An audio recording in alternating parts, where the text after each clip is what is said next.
Welcome to my 39th Blu-ray and DVD movie update. Here we go again.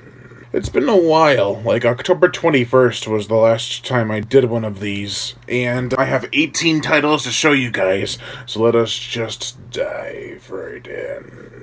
The first one I have here is a movie that will not play on my Blu-ray player because it's region locked, which means it won't play no matter what I do on that player. So I'm going to try to get a different Blu-ray player and to see, I have a couple of these that'll work and I'll see if it works or not.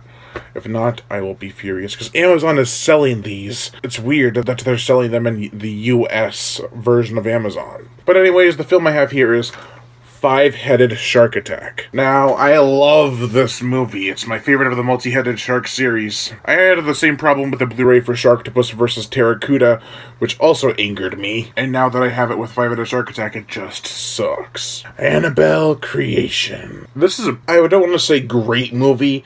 I want to say above average. It's a lot better than the first Annabelle, but it's not as good as The Conjuring 1 or 2. But Annabelle Creation is just a savage movie with savage demons. It's awesome in that regard. It is kind of cut and paste of a lot of James Wan's work. I wished he kind of spiced things up. It's hard to explain, like, he does these new and inventive ways to use the camera, and he does unimaginable things with these ghosts, but I think he's trying to go over the top, especially with this one. Kind of take it down a little bit, man. This is Insidious level of craziness. Next up I have The Barn. You've all already heard me gush about this movie. It's a fun-ass time. I love it. It's easily a 4.5 out of 5 for me. It's just such a fun 80s throwback, and I love that artwork. It is awesome. Next up I have a box set. The Bates Motel, the complete TV series box set. This has all 5 Blu-rays of all 5 seasons. This is just a magnificent set. I think it's still going for a little over $100. Not sure, don't quote me on that, but I picked this up, paid for it with my own money. I'm like, hell yeah, I've got to get this. This is just awesome. And it's nice and shiny. It's a nice box set. I want to get the Hannibal box set that's kind of like this, I heard. It has like 3 discs, or 3 Blu-ray cases and stuff. I like that they're in individual cases. That's just, it is awesome. Next up, I have been meaning to find this film in widescreen format. I go to all these Salvation Army's consignment shops, and they always have it in full screen. But now they have The Cave in widescreen edition.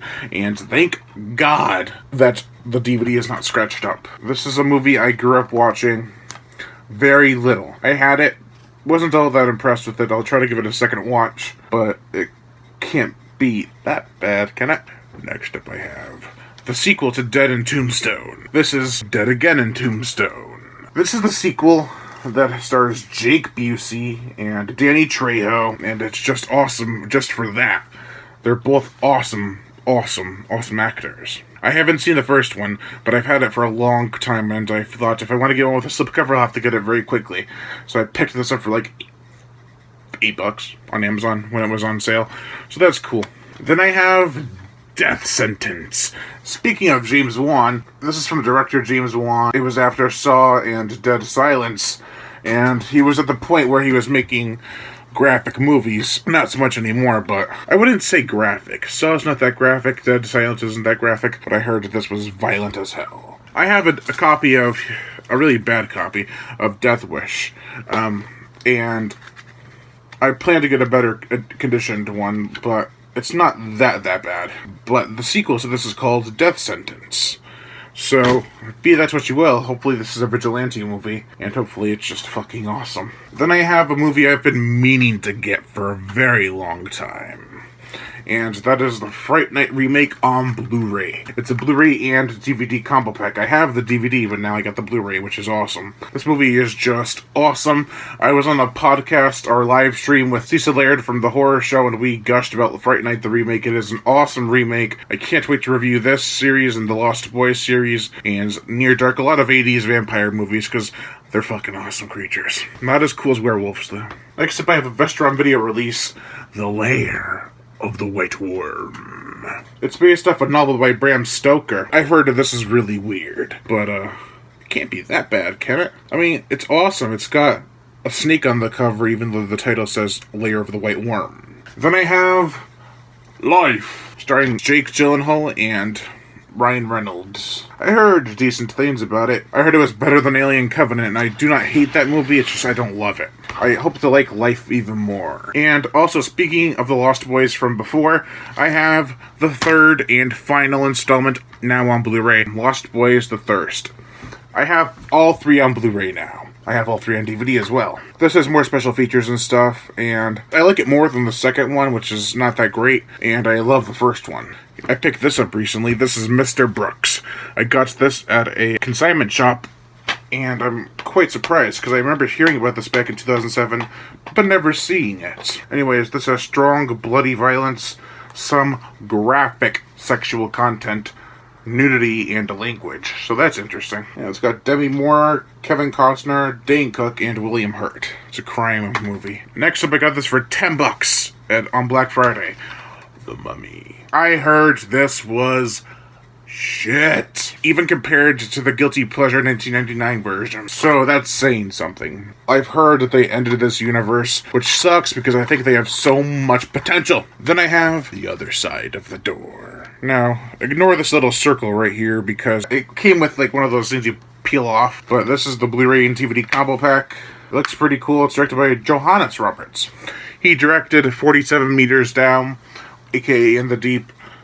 He directed Roadkill, Storage 24. I follow a lot of his work. Some hits and some misses.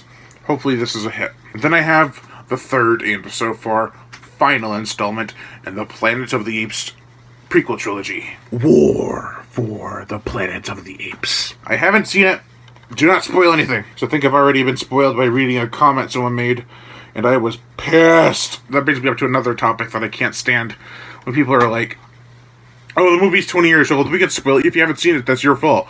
No, it's not their fault. It's not their fault. If they haven't heard about it, if it's a 20-year-old movie, why would you spoil it for them? If they haven't seen it, why would you spoil it for them? Say spoiler ahead and let them make up their own mind, instead of being lazy about editing. Then I have a movie that I've already reviewed recently, Rawhead Rex. I enjoyed this movie. It's a guilty pleasure for me. It goes at a quick pace, has a kind of freaky looking creature. I have to admit, it used to scare me as a kid. A lot of people think it looks goofy, but I don't know, it always got to me. It's an over-the-top and underperformed at the same time type of movie. It's one of those odd movies, but I love it. And this, I got pissed at. I bought this for $10 on Black Friday. I was like, yeah, I gotta get out of here, but this is awesome. I found this on Blu-ray, right? Nope, I found The Walking Dead Season 6 on DVD. I am livid. I have the first 5 on Blu-ray, and I have to get this on Blu-ray again, but I'm going to keep this, so if I want to watch it on my computer, I don't have a Blu-ray player on my computer, so if I want to watch this on my computer, I can. I am a completionist, and I need all of them on Blu-ray, so I have the 6th season. I know there's 7, and now coming out with 8. I'm only on season 2. How long have I said that for? Next up I have Where. This is the final one I'm showing today.